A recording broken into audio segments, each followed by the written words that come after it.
Hello friends, तो कैसे हैं आप लोग। कुछ पाने के लिए कुछ खोना पड़ता है। कुछ पाने के लिए कुछ खोना पड़ता है।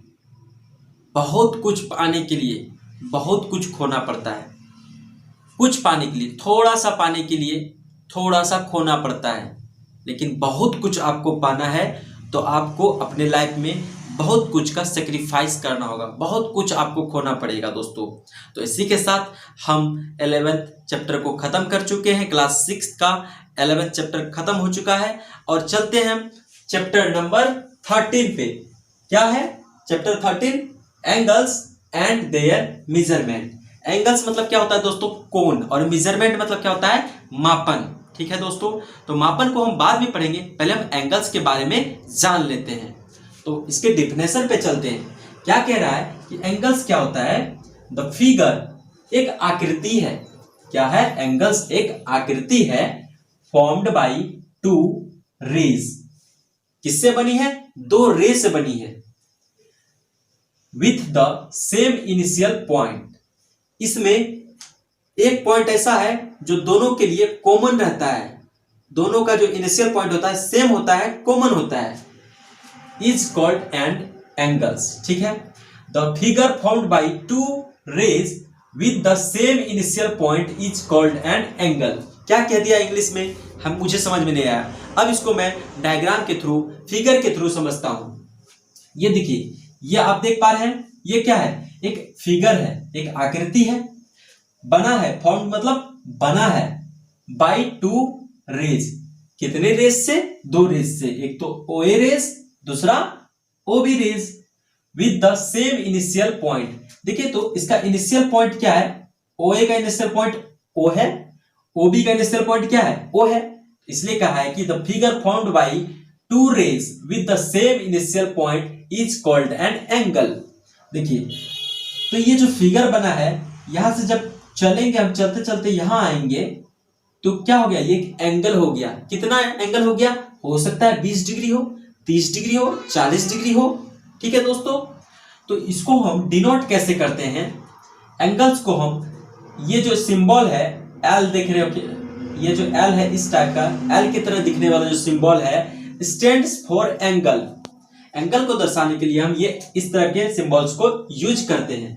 अगर ऐसा डायग्राम रहे, ऐसा फिगर रहे, तो हम इस एंगल को दर्शाने के लिए, जो मैं एंगल बनाया हूं, इसको दर्शाने के लिए मैं सिंपली एंगल ओ भी लिख सकता हूं।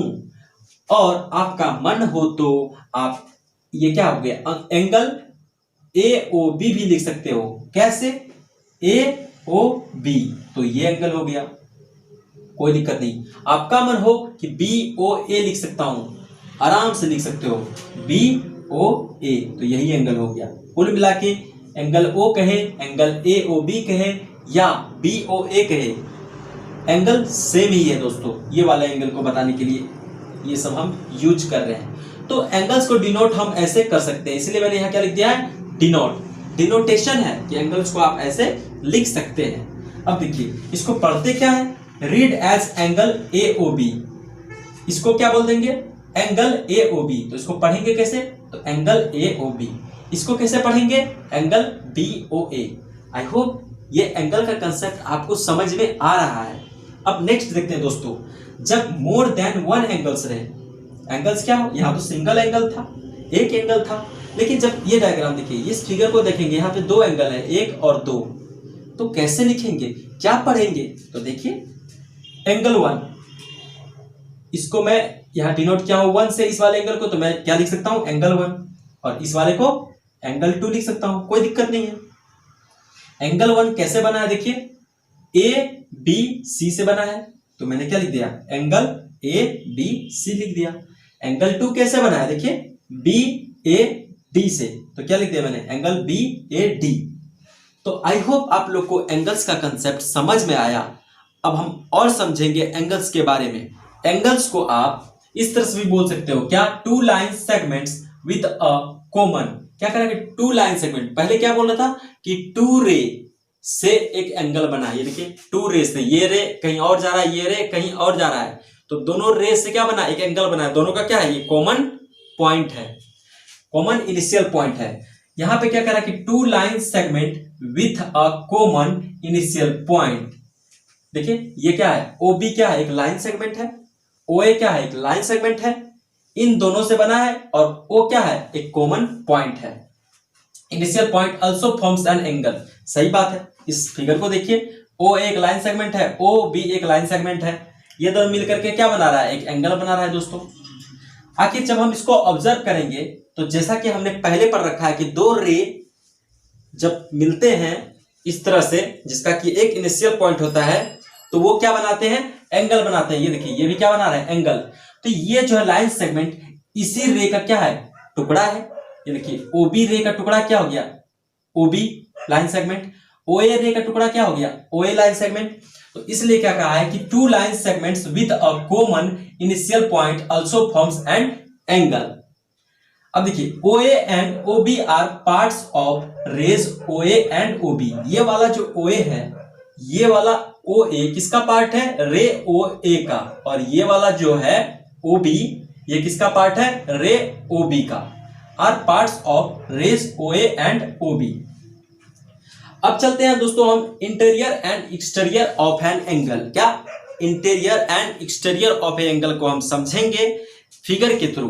देखिए let AOB be a given angles. तो मैंने क्या किया कि AOB एक एंगल बना लिया। देखिए AOB, OA एक रे हुआ और OB एक रे हुआ, दोनों को मिला करके इसका इनिशियल पॉइंट O बना दिया, तो यहाँ एक एंगल बन गया। तो इसमें हम कुछ चीज ऑब्जर्व करेंगे, उसके थ्रू हम समझेंगे कि इंटीरियर पार्ट कौन है, एक्सटीरियर पार्ट कौन है एंगल का। तो पहला पॉइंट देखिए, ऑल दोज पॉइंट्स, क्या कह रहा है, ऑल दोज पॉइंट, वो सारे points which lie inside the angles, all those point which lie inside the angles. देखिए एंगल्स तो यहाँ है, ये रे और इस रे के बीच में है, इनसाइड द एंगल्स, तो वो क्या दर्शाएंगे, forms the interior of the angles. तो वो क्या दर्शाएंगे, interior of the angles. Example देखिए, एग्जाम्पल में P को देखिए, P कहाँ है, अंदर में है ना, एंगल्स के अंदर में है, तो ये क्या हो गया, interior part of the angles. Second point देखिए, all those points which lie outside, all those point, वो सारे पॉइंट जो कि लाई कर रहे हैं आउटसाइड द एंगल, ये एंगल है, इसके बाहर ये वाला एंगल, ये क्षेत्र क्या एंगल है, इसके बाहर, इधर चाहे इसके इधर, forms the exterior of the angles, यानी एंगल्स के इस एरिया से बाहर। एग्जांपल में R को देखिए, R क्या है, इस एरिया से बाहर है, तो इसको क्या कहेंगे दोस्तों, एक्सटीरियर ऑफ द एंगल्स। तीसरा पॉइंट देखिए दोस्तों, तीसरा पॉइंट क्या कह रहा है, कह रहा है कि every point of each of the arms, arms जो है ये जो क्या है, ये आर्म्स है, तो इस पे जितने भी पॉइंट होंगे और इस आर्म पे जितने भी पॉइंट्स होंगे, ये देखिए ये क्या हो गया आर्म्स, ये क्या हो गया आर्म्स, रे, इसी को हम आर्म्स कह रहे हैं। एवरी पॉइंट, सभी पॉइंट, प्रत्येक point of each of the arms, arms में जितने पॉइंट्स हैं, of the angles is said to lie on the angles. ये जो एंगल्स हैं, इसके जो आर्म है, आर्म में बहुत सारे पॉइंट होंगे, वो सब क्या कहे माने जाएंगे कि the angles is said to lie on the angles. Example में कहां लाई करता है, ये आर्म्स पे, ना अंदर कर रहा है नहीं बाहर कर रहा है दोस्तों। जैसे ए को देखिए, ये क्या है, आर्म्स पे है, बी क्या है, आर्म्स पे है, ओ क्या है, आर्म्स पे है, क्यू क्या है, आर्म्स पे है, ये तो ना ही अंदर है ना ही बाहर है। तो इसलिए क्या कहा है, every points of each of the arms, arms में जितने भी प्रत्येक पॉइंट है, ऑफ द एंगल्स, किसका आर्म्स, एंगल का arms, is said to lie on the angles. Example में क्या हो गया दोस्तों, A B O Q. I hope आप लोग को कंसेप्ट दोस्तों समझ में आया होगा। अगर आपको कंसेप्ट समझ में आया तो वीडियो को लाइक कीजिए, चैनल को सब्सक्राइब कीजिए और ज़्यादा से ज़्यादा लोगों को शेयर कीजिए दोस्तों। Thank you for your continuous support.